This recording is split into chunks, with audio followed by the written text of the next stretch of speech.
OK, merci beaucoup d'être tous et toutes présentes. Je vous invite, si vous avez des sacs à dos, if you have backpacks or coats that you'd like to hang over there in the back, you're welcome to do so. It will be more comfortable. Thank you, everyone, for being here. My name is Julia Eiler-Smith. Mon nom est Julia Eiler-Smith et je travaille ici à la galerie comme conservatrice de recherche. I'm the curator of research here at the gallery, and I'm the curator of A Stage for Rebellion, une scène pour la rébellion. Donc, je vais faire la visite en anglais et en français. I'll be doing the visit in French and in English. I'll try to go from one language to the other without repeating myself too much. But at any point, if there's something you do not understand in one language, please don't hesitate to let me know. Je vais passer du français à l'anglais en essayant de pas trop me répéter les informations 2 fois. Puis si vous sentez que vous avez manqué quelque chose, faites-moi signe, ça va me faire plaisir de clarifier. Puis je pense que la visite va être à peu près de 45 minutes avec des questions pendant 15 minutes. So around an hour total for the visit. So, une scène pour la rébellion. C'est une exposition qui rassemble un groupe d'artistes d'aujourd'hui qui revisite des pratiques de théâtre révolutionnaire de la seconde moitié du 20e siècle. Les artistes sont Clara Ianni, Naufus Ramirez Figuerea, The Living and the Dead Ensemble, Winston Gonzalez, Bushra Khalili, Onyeka Igwe, Amolke Patil et Ashes Witheman. These artists revisit radical and popular theater forms from the latter half of the 20th century, so covering a spectrum of social political histories, geographies, and a multiplicity of theatrical languages and performative possibilities. C'est important de prendre en compte les temporalités et les différents territoires qui se croisent dans cette exposition. Donc, en termes de géographie, les mouvements théâtraux qui sont revisités, cités, explorés dans l'exposition ont pris forme dans différentes régions du monde, notamment le Canada, le Brésil, le Guatemala, Haïti, la France, l'Angleterre, via la Jamaïque et le Nigeria, ainsi que l'Inde.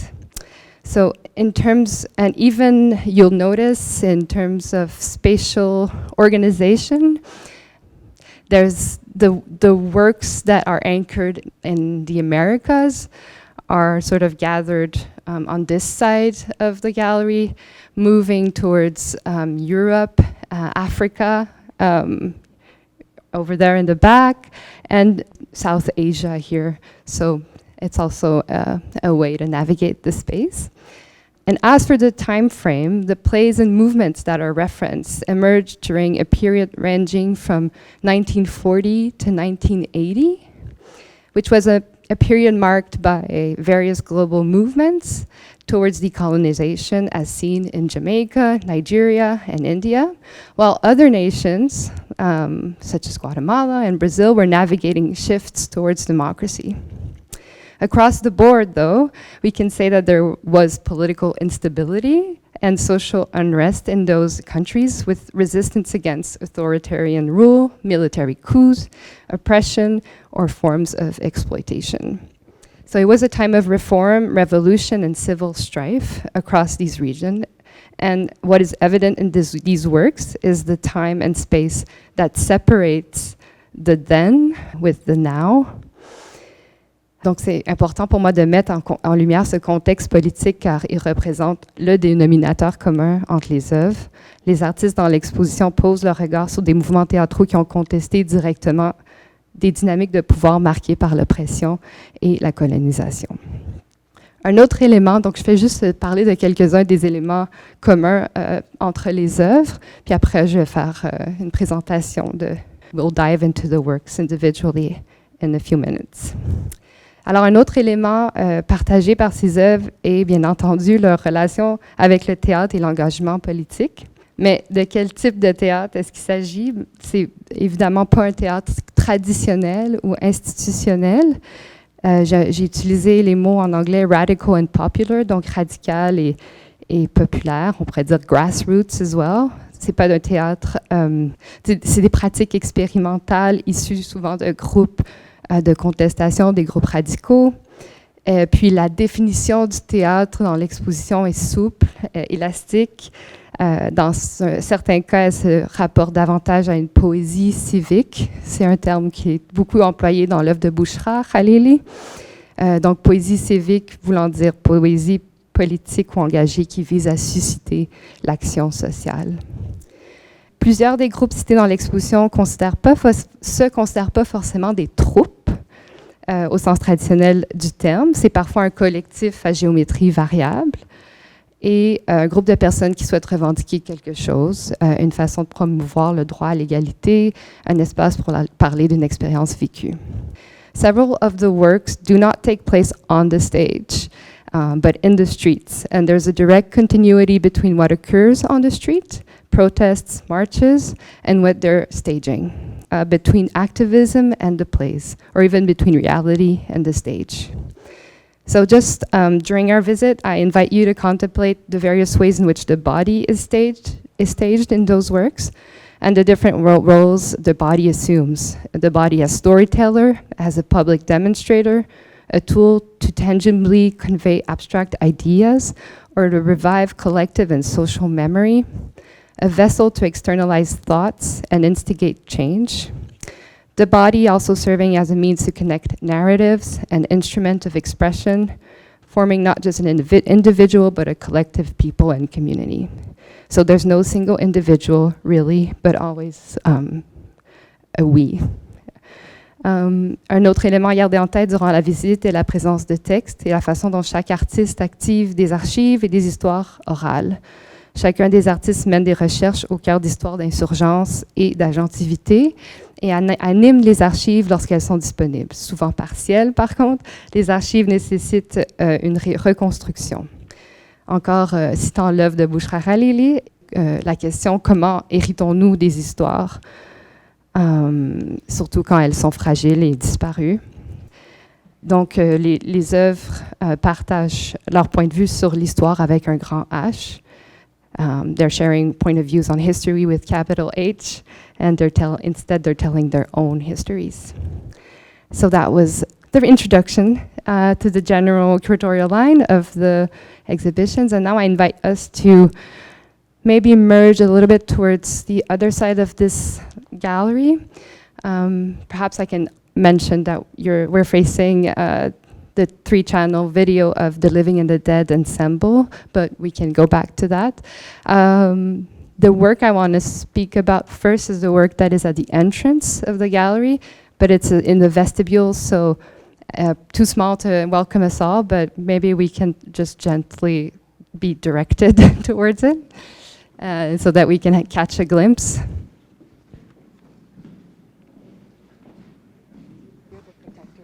I don't stand here with my body.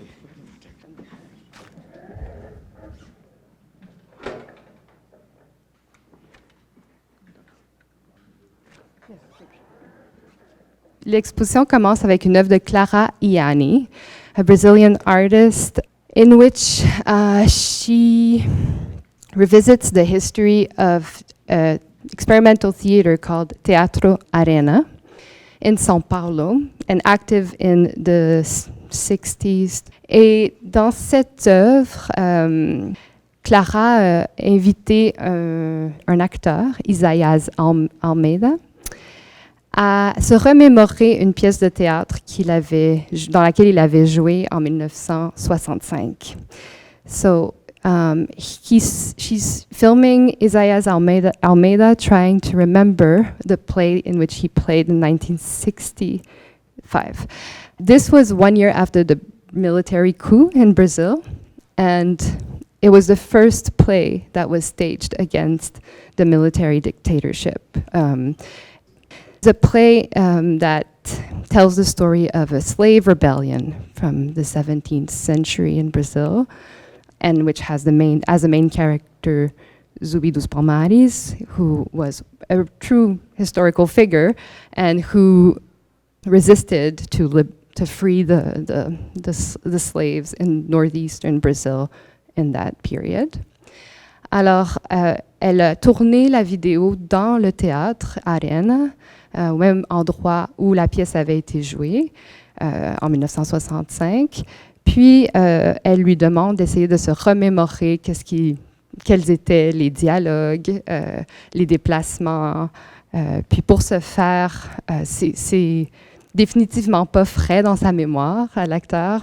Il fait des exercices de vocalise, il fait des exercices de corporels, comme il les faisait à l'époque avant de jouer. Puis il essaie de reconstituer une pièce qui existait. One thing to mention too is that there was a repressive response to the play. It was accused of promoting communism and sort of deifying slave rebellion. So I think that's this work. It's 17 minutes video work. And I encourage you to really get into the actor's memory as he tries to reactivate what happened really through his body. Perhaps since we're still in the room A, I will go back to the Living and the Dead Ensemble. C'est un collectif d'artistes, de slammeurs, de poètes, d'acteurs, de performeurs de Port-au-Prince. La plupart d'entre eux basés à Port-au-Prince, mais ça inclut également des membres qui viennent de France et d'Angleterre. Puis, c'est une troupe de théâtre dans ce cas-ci, mais ils travaillent également avec la vidéo. Puis, cette œuvre-là s'intitule The Wake, ça veut dire la veillée. C'est une œuvre dans laquelle on voit les membres de la troupe errer dans les rues de Port-au-Prince, mais également en France, à Clichy-Vermeil, où ils étaient allés pour en fait présenter une pièce de théâtre. D'ailleurs, le passage qu'on regarde en ce moment, c'est tourné à Clichy-Vermeil, en France, puis c'est un moment de conversation avec l'artiste français d'origine algérienne, Kader Attia, qu'on aperçoit ici à gauche. And so, in most of this work, we see the members walking around Port-au-Prince and really conveying sort of this psychic state in which they are in Haiti, in their country. And they're mixing their own voice, because there's a lot of their own texts, with texts from playwrights and writers of the middle of the 20th century, quoting author from the spiralist movement, Franck Etienne, quoting Édouard Glissant, and quoting René Despetres, for example. And I would say that this work is really anchoring the voice and la parole in French. The way it's presented is meant to be un cercle de parole. And it also is meant to be a place that activates the laku. Le laku being the sort of backyard of, in Haiti, several houses might be related with a shared backyard in which conversations take place and decisions are made, and also des veillées mortuaires, wakes, happen. The way the work is presented is also seeking to activate this space, laku. And really also, as the actors are expressing themselves and about the situation, it's really mixed, as you see, with the idea of marching, protest, and expressing political dissent in the streets. It's a phenomenal work. I really encourage you to watch it. It's 35 minutes. Je vous invite à aller dans la salle E, qui est la salle ici à gauche.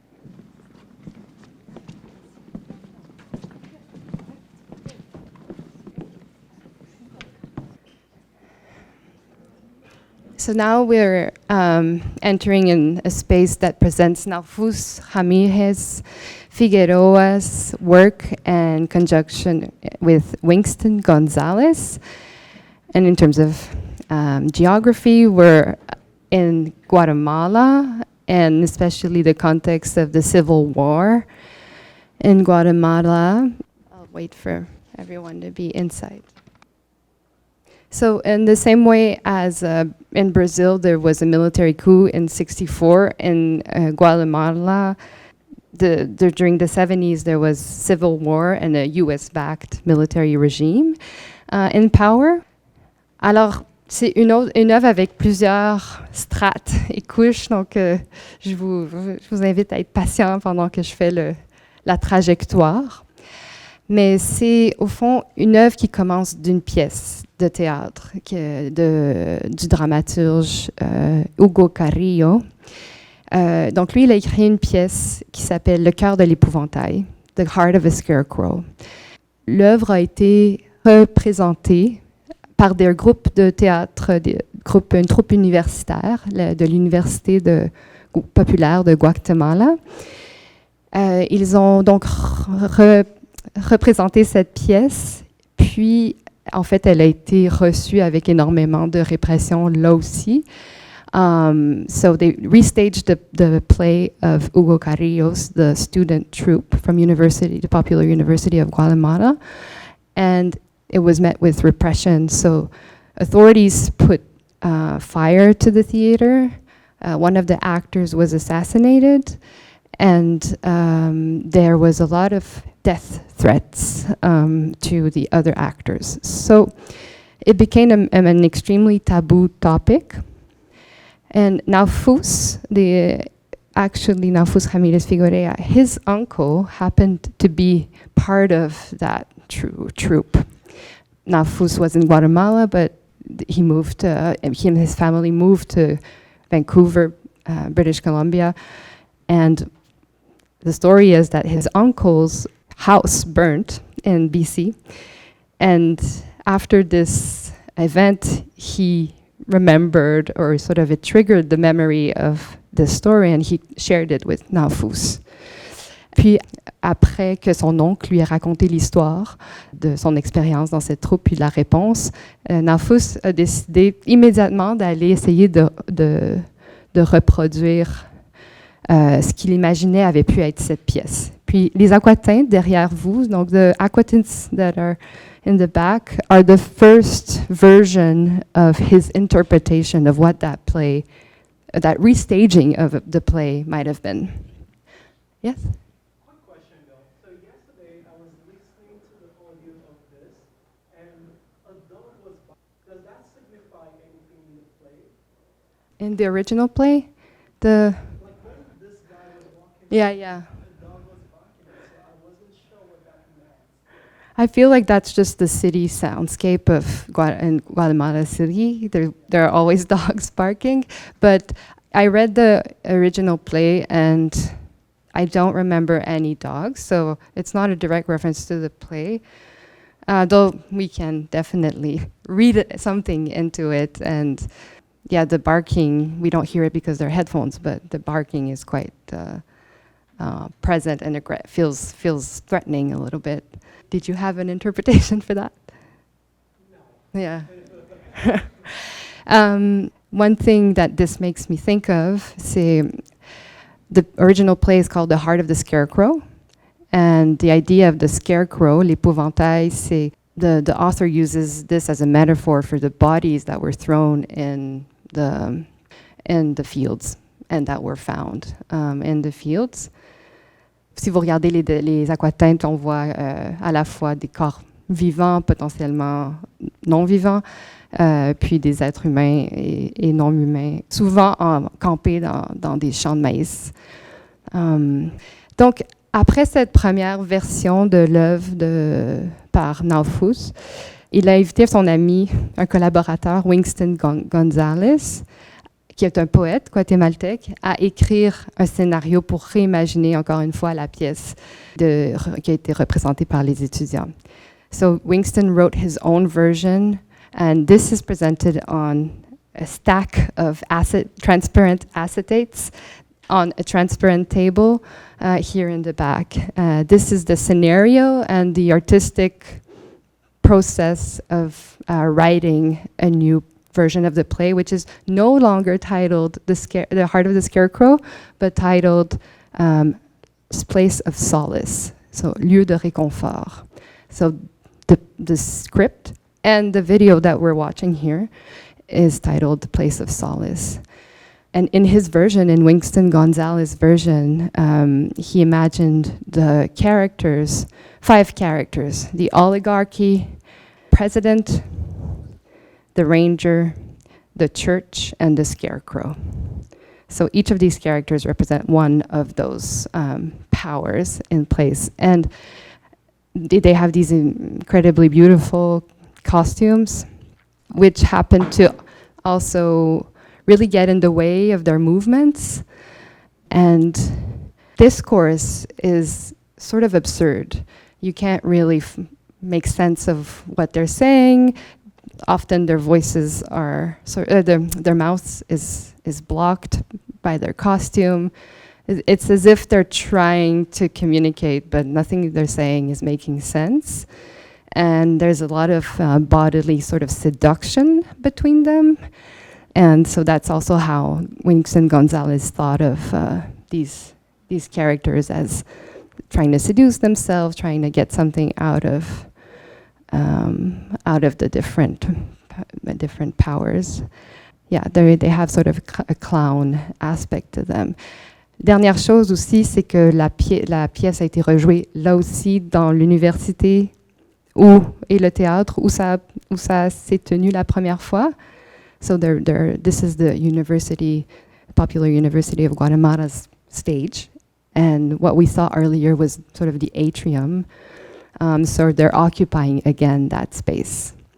Les personnages dont j'ai parlé de l'oligarchie, l'Église et tout, ils sont pas dans la pièce de Hugo Carrillo. C'est vraiment l'interprétation de Winston Gonzalez. Je pense que ça fait le tour. Est-ce que vous avez des questions? Alors on poursuit avec la prochaine salle.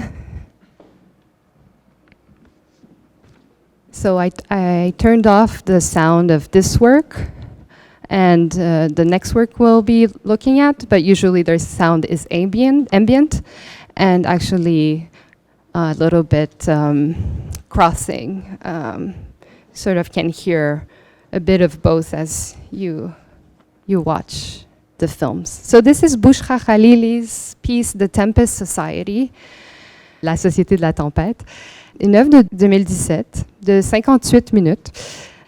Puis, c'est une œuvre qui part de collectif qui s'appelle le Mouvement des travailleurs arabes, qui était à Paris et actif de 1972 à 1978. Donc ça aussi, c'est une réalité de plusieurs des collectifs ou des troupes dans la galerie, dans l'exposition, c'est qu'ils ont quand même une courte durée de vie. And so, the Arab Workers Movement was active in 72 to 78 in Paris. And they were employing different techniques, agitprop techniques, to speak of the rights of immigrant workers at the time, asking for better work conditions, legal status, housing, access. Their work was happening on the streets mainly, but also that sometimes on stage.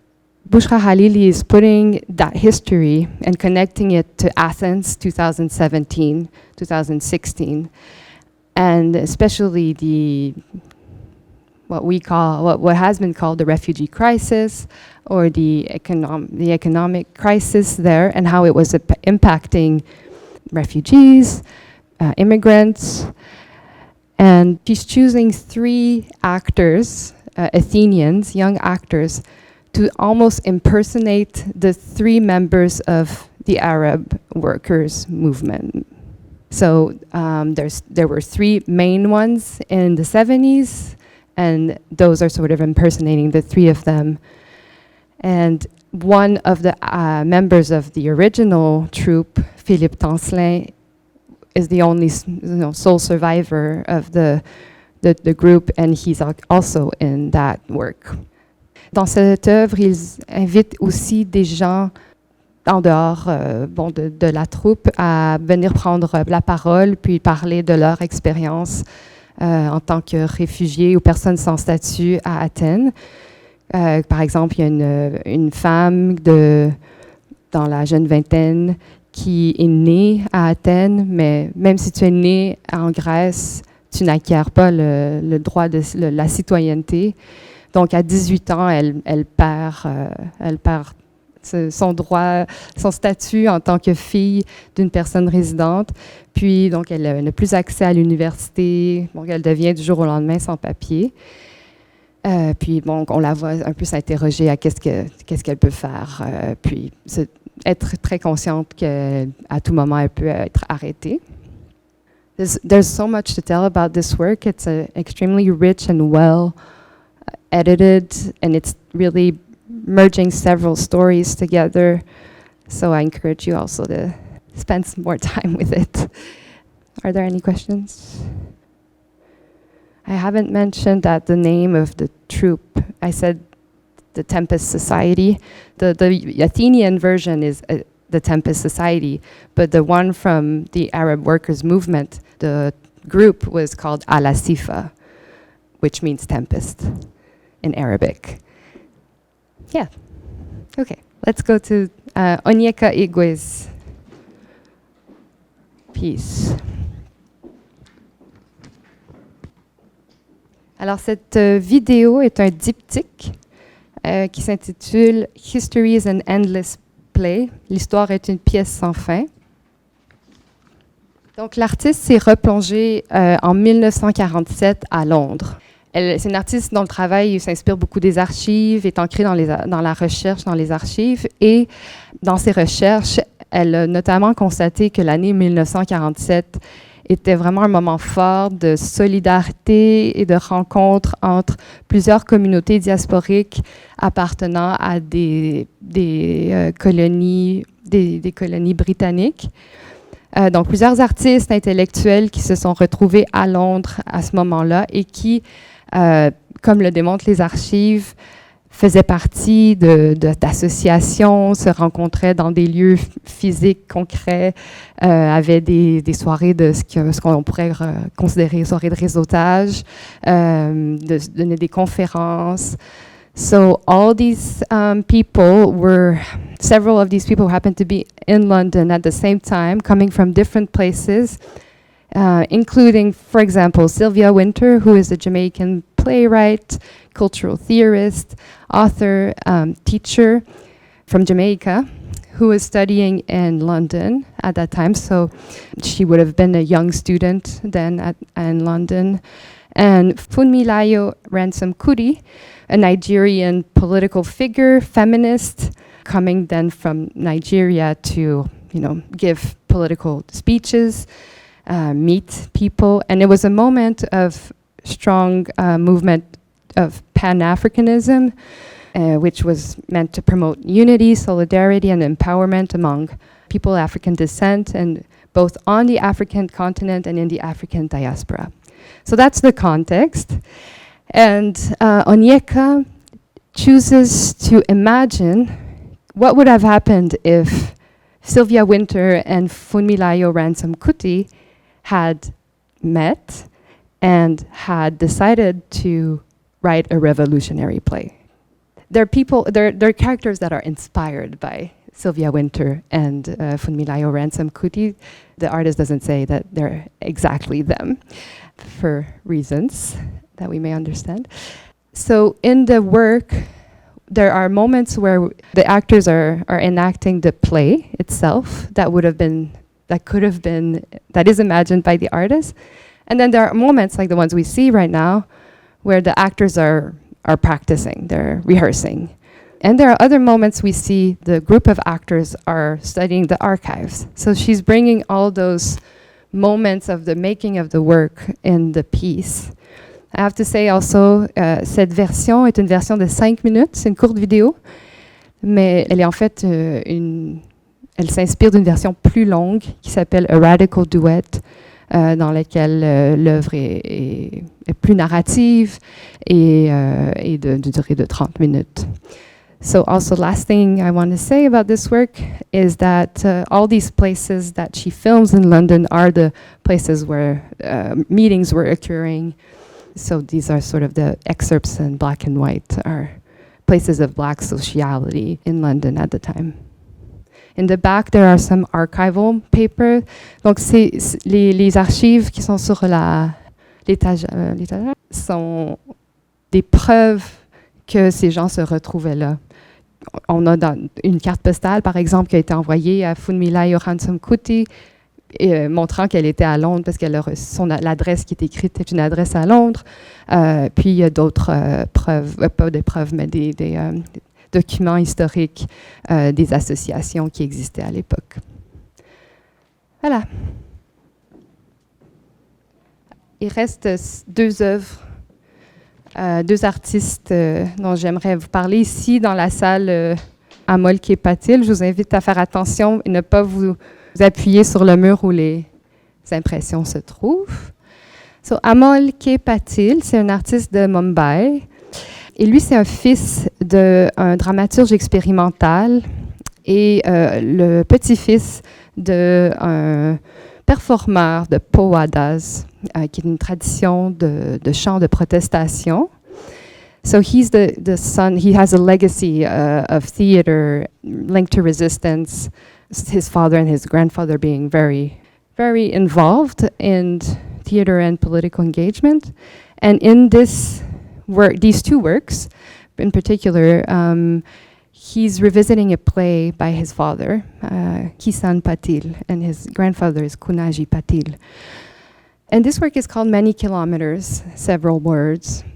The play that his father wrote in the 80s was telling the story of a worker who comes from a village in Maharashtra, and he has to travel to Mumbai in order to find work in a textile factory.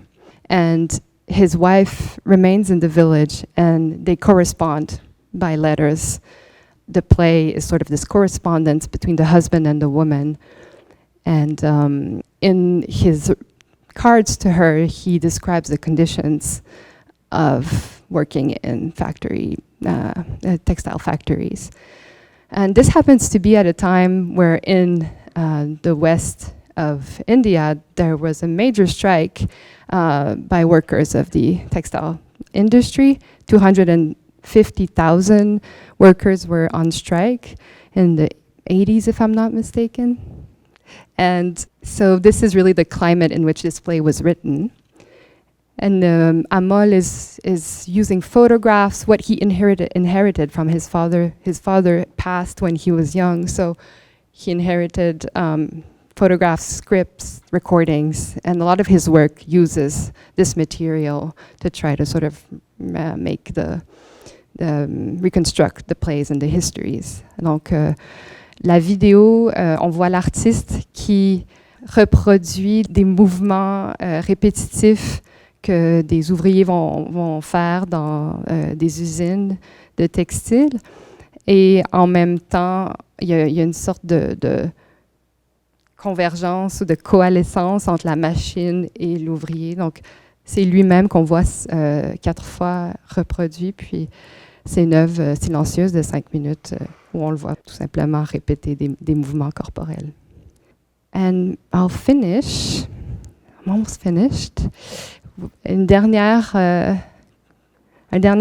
artiste de l'exposition est un artiste canadien, Ashes Witheman.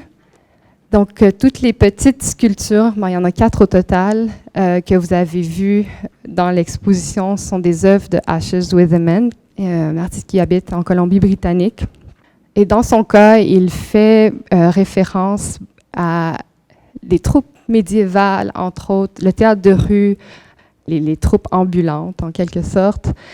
Et il utilise, en fait, ces œuvres font partie d'un projet de grande envergure qui va être une procession dans la ville et dans laquelle il va y avoir 30 personnages.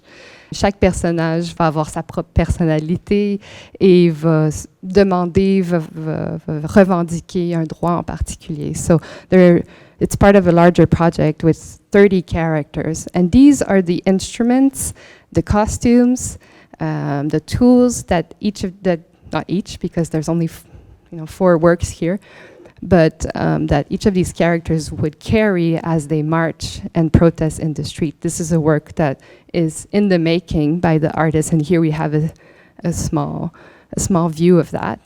So, for example, we have a tambourine over there, which is made, as the artist always works with found objects. He's actually found a painting, a canvas on the floor. So he started from that.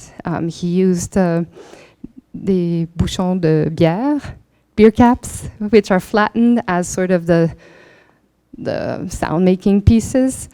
Obviously, we can't touch them because they're artworks, but and the artist is not present to give us permission, but these are meant to be manipulated eventually by the artists or by the characters, the actors that will be part of this march, and to be played. They're instruments. Same as here. These are wind instruments, des instruments à vent qu'il a fait avec des objets qu'il a encore une fois trouvés et assemblés. Mais c'est des instruments qui sont fonctionnels, donc c'est une flûte. Puis l'artiste est même en train de construire une composition musicale qui va être enregistrée puis qui va faire partie de cette marche. Celui-là est plus difficile pour moi d'imaginer comment elle fonctionne, mais je sais que ça émet un son, puis que c'est peut-être un son dissonant, but it's still sound and noise. Here in the back, which I invite you to go see after, it's a commedia dell'arte, typical costume, which he found in a secondhand store. And it's also mushroom. Donc, c'est des champignons qu'on retrouve sur des écorces d'arbres. And this specific type of mushroom is traditionally used as a painting or a canvas surface by people who find them. So there's a tradition in finding those mushrooms and painting on them. So what we see here, the landscape on the mushroom over there is a found painting. It's not the artist who made it. And the mask that we see underneath is the same mushroom, but carved by the artist and transformed into a mask. And so we might ask ourselves, like, why the medieval troupe in this exhibition? But Ashes with Women is really inspired by the continuity of the form of traveling theater into contemporary times. One of the groups that he's very inspired by are the Diggers. They're from San Francisco, and they were also, meandering in the streets and doing actions. One of them being staging, sort of being arrested by police officers, but also using instruments and walking down the streets to demand sort of in their case, they were an anarchist collective, so they were often requiring like free food and questioning the concept of money and those ideas. So this is, and the reason to why I intersperse them, la raison pour laquelle je les ai un peu dissipés dans l'espace, c'était dans l'idée de encourager une autre forme d'engagement avec cette histoire, puis avec l'idée d'utiliser le théâtre pour prendre action.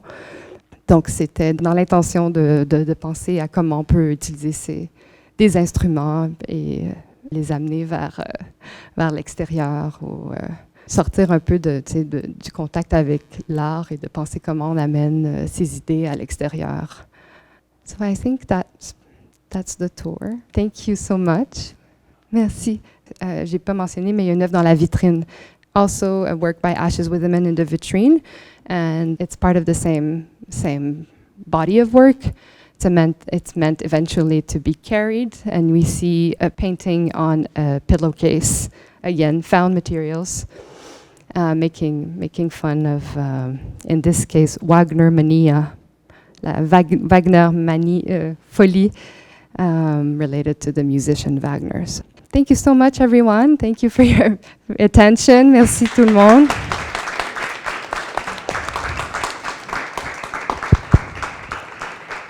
N'hésitez pas, si vous avez des questions, Lynn, ma collègue Lynn a un micro. If anybody has any questions, please. Or comments. En français, en anglais. Thank you so much for the tour, Julia. When you were talking about Khalil's work, you said something about editing, and this is so well edited. And when I first saw the show, one thing that struck me is that we associate often political theater of the 60s, 70s as a kind of like agitprop on the streets, live, and yet so much of the exhibition revolves around video and very tightly edited, like sequenced, thought out installation.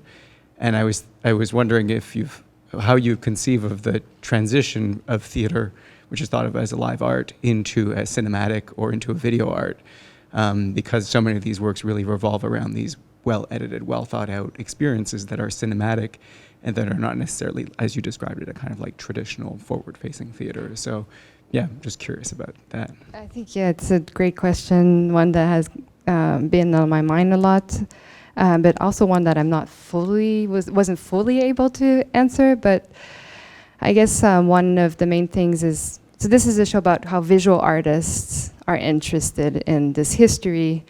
So, you know, obviously visual artists include performance artists, but perhaps not necessarily using the same strategies that are used in the works they reference. I think video, in some cases, they're very well edited, like this one, and Bushra Khalilis, and perhaps Clara, okay, and Onyeka.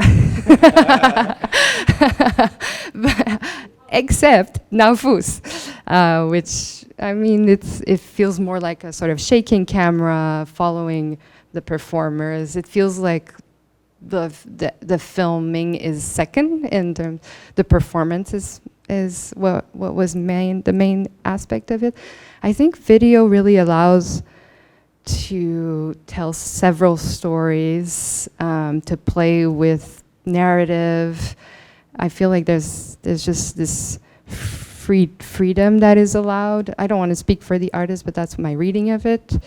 The freedom of incorporating different layers of types of materials and, you know, actors, text, and documents, archives, and then formal, like colors, sort of encapsulates all of that. But not sure like that answers fully the question, but yes, it so happens that many of the artists I was looking into were working with video, but also not exclusively. So Naufus, for example, also presents his costumes.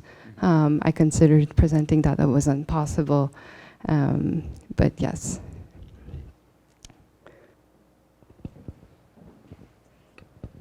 Thank you so much for all of the backstory about all the works. I'm interested in knowing about your backstory, why you're interested in these themes, and what brought you to discover these works and your research. And was it hard to find these kinds of projects, or is it booming across continents, I find?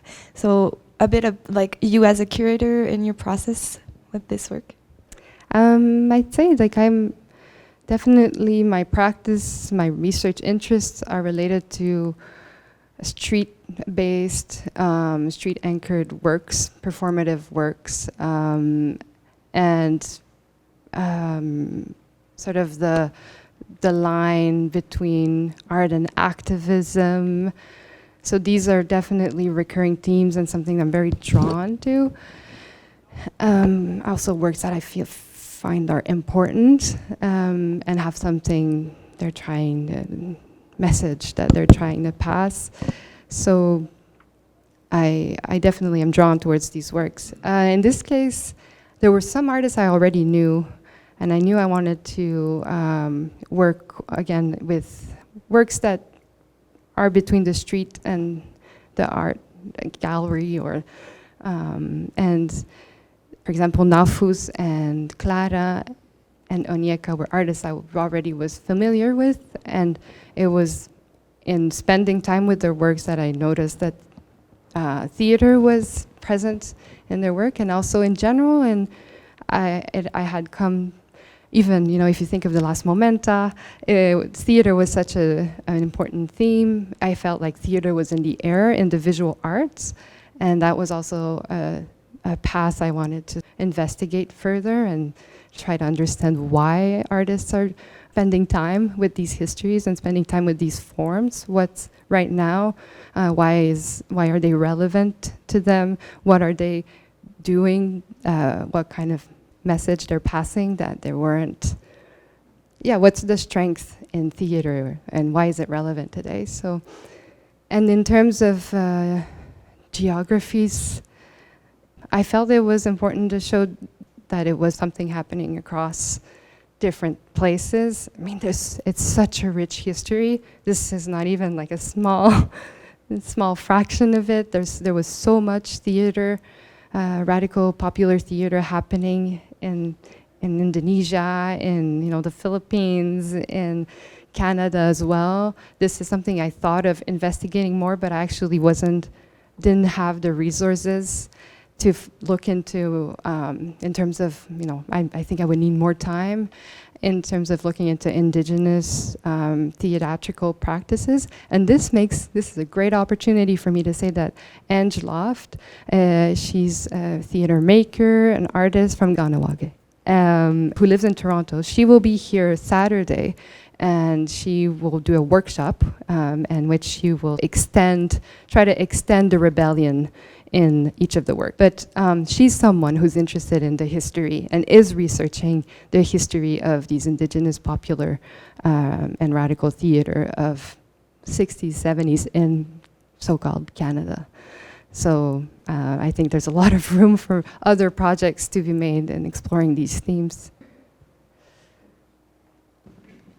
Oui, en fait, j'aimerais savoir, selon toi, qu'est-ce que est la raison pour laquelle tu penses, je sais qu'il n'y a pas une raison précise, pour laquelle les artistes, je ne pense pas qu'il y a du restaging ici du tout, c'est plutôt que les artistes vont vers le théâtre, soit une troupe de théâtre ou soit des textes mais pourquoi ils se réfèrent au théâtre? Pourquoi ils utilisent pourquoi ils vont vers cette forme qui parfois ils intègrent dans leur travail, comme Onyeka, c'est vraiment la forme du théâtre. Mais pourquoi il y a ce besoin-là de la part des artistes? En fait, on a vu apparaître ça dans les derniers 15 ans chez beaucoup d'artistes, de faire référence au théâtre, que ce soit référence à des textes ou à des troupes particulières et tout ça. Et pourquoi les artistes ont ce besoin d'aller vers cette forme-là dans un travail qui prend une autre forme? Tu comprends ce que je veux dire? As-tu, toi, qu'est-ce que tu penses, selon toi, qui fait que les artistes vont vers ça aujourd'hui? C'est la question. Oui, c'est ça, c'est justement la question. C'est la question.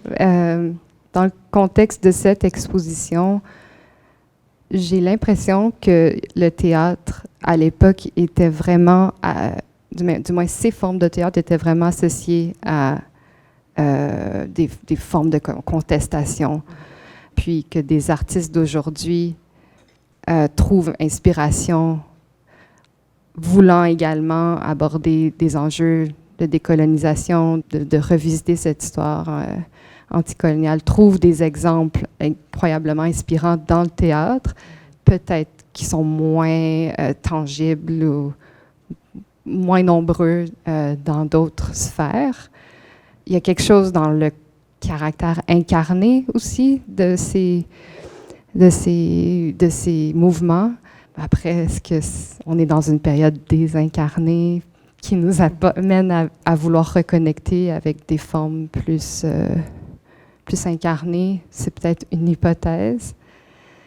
Mais honnêtement, j'ai de la difficulté à répondre. Je sais qu'il n'y a pas une réponse, mais je me pose la question aussi du travail collectif. Parce qu'en théâtre, c'est toujours collectif, hein, on peut dire. Tandis qu'en production visuelle, en fait, c'est vaste et c'est très poreux. C'est moins collectif. Même si on parle beaucoup de collectif aujourd'hui, 99% des œuvres sont signées d'un nom. Oui, c'est ça, c'est super intéressant, ça. C'est peut-être cet attrait pour le travail collectif aussi, je ne sais pas. Ouais. Puis c'est le seul collectif dans l'exposition, c'est The Living and the Dead Ensemble. Puis vraiment, il y a une intention de travailler collectivement. Ils se co-écrivent les œuvres, ils les même co-éditent. Donc, ils font des choix à la fin tous ensemble, à la fin du montage. Donc, qu'est-ce qu'ils conservent, qu'est-ce qu'ils enlèvent. Mais effectivement, tous les autres artistes Et eux travaillent. produisent moins des œuvres. C'est-à-dire que c'est moins... Ce collectif-là, c'est plutôt live, en fait. Oui, Hein? ils sont surtout une troupe Alors, de théâtre. ouais. Puis, c'est comme une méthode aussi de faire circuler leur Mhm. travail, c'est de le transférer en forme vidéo. Ouais. Mais ouais, effectivement, peut-être un attrait pour aussi la collectivité, la communauté. Mais je sais pas, il n'y a pas aussi, juste depuis 15-20 ans, un shift, un déplacement de la scène, of the stage, justement, ou peut-être que justement la propension à faire du théâtre ou la facilité à faire du théâtre. Par théâtre, c'est quand même vague, là. Pour moi, I just feel it's like you have a stage and you have a public, spectators, right? Donc peut-être que dans les 15-20 dernières années, avec les médias sociaux, la facilité de filmer, d'être filmé, etc., peut-être la scène s'est déplacée. Donc peut-être que, comme Michel parlait, dans les dernières années, il y a eu de plus en plus d'artistes qui ont fait du travail sur le théâtre, avec les textes, etc. Je sais, c'est peut-être aussi une facilité. Je veux dire, le podium s'est déplacé et le public s'est déplacé aussi. Parce que la caméra, qui je pense est primaire dans toutes les œuvres ici, même si tantôt tu disais peut-être que c'est seulement dans celle-là que la caméra était, disons... Dans Fous, oui, dans l'autre, c'est celle ça. au Ouais. fond, ouais. Mais j'ai vraiment l'impression que dans toutes les œuvres ici, la caméra est absolument primordiale. Et peut-être pas assez même... est pas beaucoup mise de l'avant par les artistes, la position de qui filme, etc. Je sais pas où je m'en vais avec ça, mais il y a quelque chose, un déplacement de la scène peut-être, et du public dans les dernières années qui est quand même intéressante. Ouais. Merci. Moi, commentaire. je voudrais ajouter juste un truc par rapport. À moins que ce soit en lien avec la question de Simon. C'est en lien avec Ok. la question. Pardon, non, ok. Non, en fait, ça me faisait réagir. Je pensais aussi à... quand on voit ton exposition, ça me faisait beaucoup penser aussi... Enfin, tu traites les pièces comme si c'était des constellations, pour reprendre à quelque chose dont parle Bouchra Khalili dans sa vidéo. Et il y a aussi... le côté un peu, on va dire... Haïti, on est dans les Caraïbes, il y a ce côté, quand tu parlais avec Franck Etienne, avec Glissant, tous ces concepts qui sont devenus très féconds ces dernières 15-20 ans, grâce à des artistes, je pense à l'archipélisation, à l'archipel, toutes ces questions d'hybridité, de créolisation, et peut-être qu'une des réponses par rapport à pourquoi est-ce que on travaille plus sur les artistes, pourquoi s'engage plus avec le théâtre, c'est cette question peut-être du décloisonnement, du mélange, la possibilité de travailler avec différents acteurs qui sont à l'extérieur de la création plastique, visuelle, et d'une certaine façon, tu l'as dit aussi, revivifier, remettre en mouvement des œuvres visuelles qui sont au départ plus statiques. Et ça me faisait penser à ce que tu disais.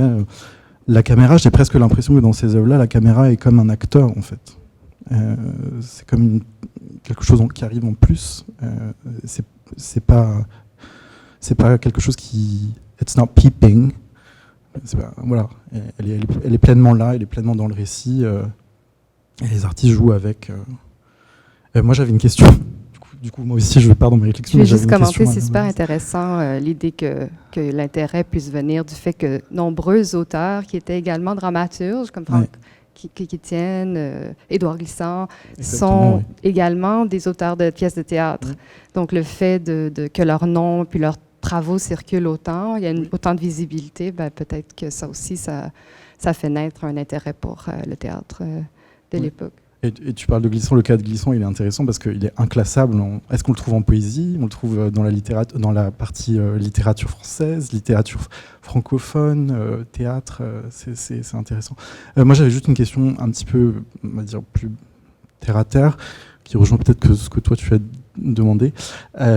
J'étais curieux de savoir la genèse de ce projet. Enfin, est-ce que tu as eu un artiste, une œuvre en particulier autour de laquelle tu as circulé et puis ensuite rassemblé d'autres choses ou élaboré, tissé un récit ou, enfin voilà, je suis juste curieux de comment tu as répondu de façon générale, mais j'étais curieux par rapport à cette exposition, si tu étais parti par rapport à une pièce ou...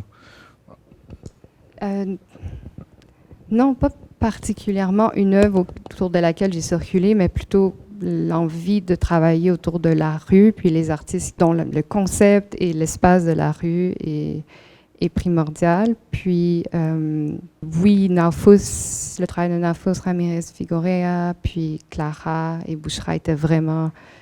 Bouchra, j'ai vu son œuvre en 2017, donc c'est aussi quelque chose qui m'a énormément marqué à l'époque quand je l'ai vu. Puis oui, bon, je pense que c'est des points de départ importants en termes de genèse. Évidemment, aussi, j'ai fait ça dans le contexte de la galerie ici, la galerie Léonard Binaïlen, puis j'étais beaucoup en conversation avec Michel dans les débuts du projet, puis le projet a évolué, c'était pas nécessairement, ça s'est beaucoup concentré, c'est parti de très large, puis... Moi, j'ai une question un peu sur la façon que l'esthétique ou l'expérience esthétique du théâtre ou des œuvres vidéo ou des œuvres artistiques en général sont en lien avec l'aspect plutôt politique. En fait, je ne sais pas comment tout à fait mettre la question en mots, c'est un peu drôle, mais je trouve que souvent il y a des critiques sur les œuvres d'art disant que l'expérience esthétique d'une œuvre d'art va souvent dépolitiser ce qu'elle contient. Et puis je vois qu'ici, il y a quelque chose de très, peut-être comme dans l'œuvre de Naufus, par exemple, où des gens ont littéralement été assassinés à cause de leur participation dans une œuvre d'art. Il y a quelque chose de très actif, de très politiquement actif dans l'œuvre d'art. Alors je me demande si peut-être que tu aurais des pensées actives sur la relation ou comme la façon que l'expérience esthétique ou l'esthétisation va être en conversation ou comment ça va affecter l'aspect politique et l'activation politique peut-être. Est-ce que l'esthétisation finalement, pour reprendre les critiques que j'ai en tête, est-ce que l'esthétisation par l'art va venir désactiver la politique ou peut la réactiver d'une autre façon? Je ne sais pas si tu aurais des pensées là-dessus. Oui, je pense que c'est un danger avec l'esthétisation des thèmes politiques de perdre la portée, de perdre ou de diluer la portée politique des œuvres, mais j'ai la difficulté à trouver que les œuvres ici le font peut-être certaines dans leur abstraction perdre un peu le message ou l'intention qui est revendicatrice ou politique derrière. Mais j'ai l'impression que les œuvres mettent vraiment de l'avant la voix, la parole, le texte.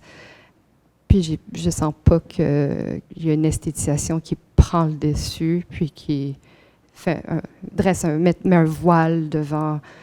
C'est évidemment une question qui est très, très profonde, puis je pense qu'il traverse toute l'histoire de l'art. Mais je pense pas qu'on est dans une séduction avec ces œuvres. Ou s'il y en a une, elle est en tension constante avec le propos politique. Je ne sais pas si c'est exactement là où allait ta question.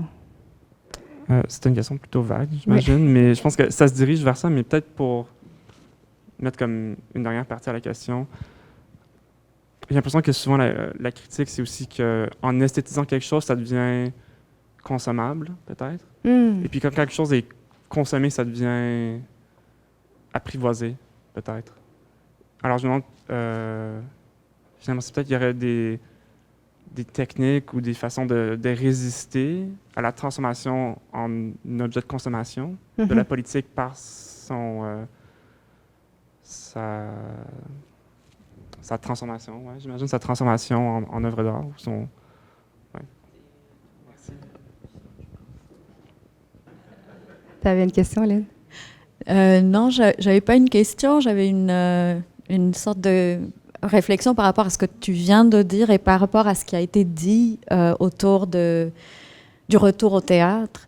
en fait, et de ce que toi, tu as insisté sur le fait qu'il y a une sorte de conflit quelque part, ou une tension quelque part entre cette esthétisation et cet aspect qui est beaucoup plus grassroots, qui est beaucoup plus fait main, presque.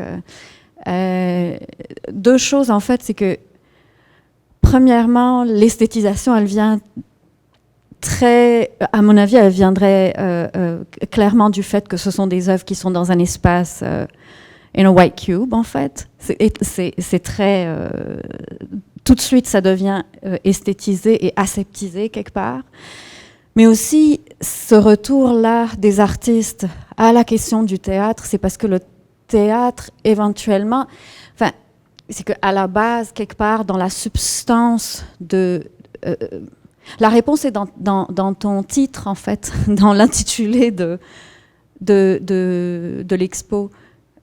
Une scène pour la rébellion. Et en fait, c'est que cette rébellion, cette résistance, elle était possible grâce à cette communauté, à cette communauté ou à cet aspect communautaire, cet aspect de ne pas être seul face à quelque chose.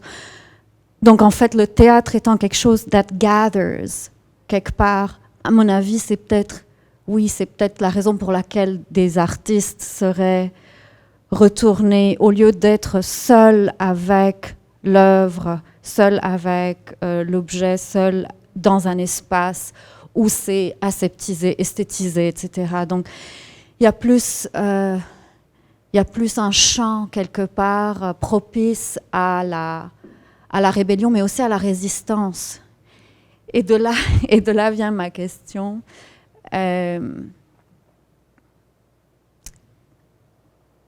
C'est pas vraiment une question, mais est-ce que tu imagines que ces tendances-là sont aussi... à mon avis, c'est la raison pour laquelle cette expo est tellement nécessaire aujourd'hui par rapport à tout ce qui est en train de se passer à l'extérieur, aujourd'hui autour de nous ou loin de nous. Tu vois, voilà, comment est-ce que tu penses à cette expo par rapport à l'actualité directe aujourd'hui? C'est ça ma question. Je voulais ajouter également, et c'est en lien avec ta question, que l'esthétisation du message politique, si on veut dire, est également super importante, dans le sens où les artistes ont trouvé dans le théâtre la seule façon d'exprimer ce qu'ils souhaitaient faire, puis ce qui était impossible de faire autrement. Il y en a qui parlent de le besoin de raconter des histoires. Puis le théâtre, c'est un lieu où on peut se représenter et raconter des histoires. Donc, les gens ont besoin de cette interface pour connaître leur histoire ou pour être sollicités à aller ensuite prendre action. Puis, c'est ça. Donc, je pense que des fois, je pense que c'est normal, puis on fait la division entre esthétisation et politisation. Mais, à mon sens, elles sont également... Not that it's wrong. L'esthétisation n'est aucun cas. C'est pas ça ce que je voulais dire. Je pense que ça arrive qu'on finit par associer comme une superficialité ou artificialité versus concrete and reality. Puis donc c'est ça. Aujourd'hui, je pense que c'est des exemples qui sont tout à fait en continuité avec ce qui se passe aujourd'hui, puis les formes par lesquelles on voit les corps dans ces œuvres prendre la voix, s'exprimer ou prendre action, sortir dans la rue, c'est des formes qui sont tout aussi actuelles aujourd'hui. Oui, je pense que c'est des œuvres qui incitent à aller dans la rue, qui incitent à sortir, puis... à s'exprimer. C'est simple et un peu quétaine peut-être, mais oui. Je sais pas, je pense que c'est par là que je répondrai rapidement à la question. Mais je peux pas m'empêcher de penser aussi à la théâtralité du processus politique et comment la constitution justement du processus politique dans les sociétés est aussi extrêmement théâtrale. Finalement, toute la question de l'assemblée, la manière dont les lois ou l'organisation politique se constitue dans ces formes d'assemblée qui sont finalement proche d'une scène en fait avec un public finalement qui lui est un peu extérieur à ça et qui n'a aucun impact, enfin en tout cas un impact assez limité. Et en même temps, finalement, il y a toute l'action réelle, finalement, se passe pas réellement dans les hémicycles où se prennent les décisions politiques, mais finalement toujours un peu en marge. Ouais, tout à fait. Et finalement, ce que j'ai l'impression aussi, c'est que finalement, c'est prendre cette action politique et la mettre justement dans la rue, comme tu dis. Et oui, j'ai l'impression qu'il y a aussi ce côté-là. Oui, je suis totalement d'accord. Puis je pense que l'œuvre de Onyeka, justement, elle met en scène des figures politiques qui prennent la parole, puis on voit le décorum qui fait partie de ça. Dans l'œuvre de Nafous, c'est les différents dirigeants qui sont mis en personnage. Puis même dans l'œuvre de Bouchra Khalili, il y a ce regard qui est devant la caméra, c'est le regard qu'on voit à la télévision quand personne prend un politicien s'exprime devant la nation. C'est le regard qui interpelle. Et là, pour autant aussi, les seuls endroits où on voit des scènes, il n'y a pas de public, que ce soit dans la vidéo qui est ici ou celle de Naofous. Le seul moment où on voit des scènes, il n'y a jamais de public. On n'est pas dans une institution, dans un moment de représentation. Donc finalement, on sort aussi de cette institution-là. Et la question de le rapport entre esthétique et politique, moi, ça me fait penser aussi forcément au travail de Oliver Marchart, justement, qui a écrit ce Conflictual Aesthetics. J'imagine que ça peut certainement essayer de répondre un peu à la question sur ces rapports-là. Et je pense que dans la perception aussi justement de l'institution et de son rôle dans peut-être la politisation d'une certaine forme d'art contemporain, je pense que c'est extrêmement intéressant et c'est à creuser absolument. Merci. C'était pas une question. Mais... Oui, non, merci pour la référence.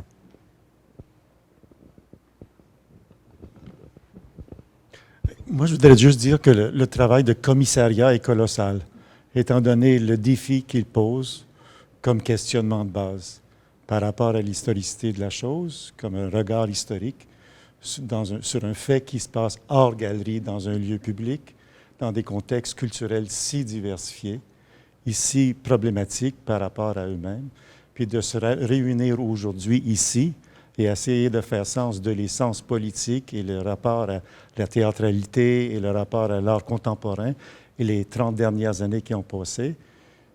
Dès la décision de scénographie que tu as commencé ta présentation avec les continents, dès la situation de créer 5 ou 6 ou 7 différents mini-théâtres qui font à leur sens par leur siège, par leur rapport au cinéma, par rapport à toutes ces choses-là, le mieux que tu peux faire, je crois que tu réussis de façon géniale, c'est de créer des situations d'absorption, d'immersion, de réflexion et de passage à un autre, au rythme de chaque individu, et que le moment qu'on a vécu dans la dernière heure est le plus près d'un rapport discursif qu'on cherche à trouver dans chaque œuvre, qu'on ne trouve pas.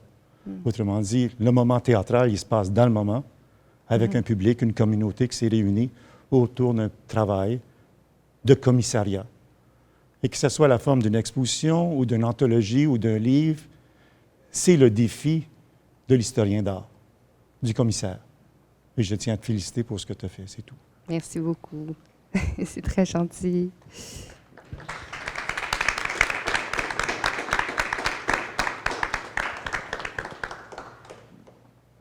On aimerait bien clôturer avec avec une remarque pareille. Est-ce qu'il y a d'autres questions ou remarques ou... OK. Merci énormément. Merci, à tout Julia. le monde. Thank you so much. Thanks so much. The show ends on next week, on Saturday, the 27th. There's a talk on reading on Tuesday. Olivier Marbeuf, qui est un des membres de Living in the Dead Ensemble, va lire une pièce de théâtre mardi à 5h30, une pièce qu'il est en train d'écrire avec un autre membre du collectif Zach Turin. Alors ça, c'est un événement à pas manquer. Et ensuite, il va y avoir une conversation avec Olivier Marbeuf. Puis samedi, il y a le workshop avec Ange Loft. Je vous invite tous très chaudement à venir. Thank you so much, everyone.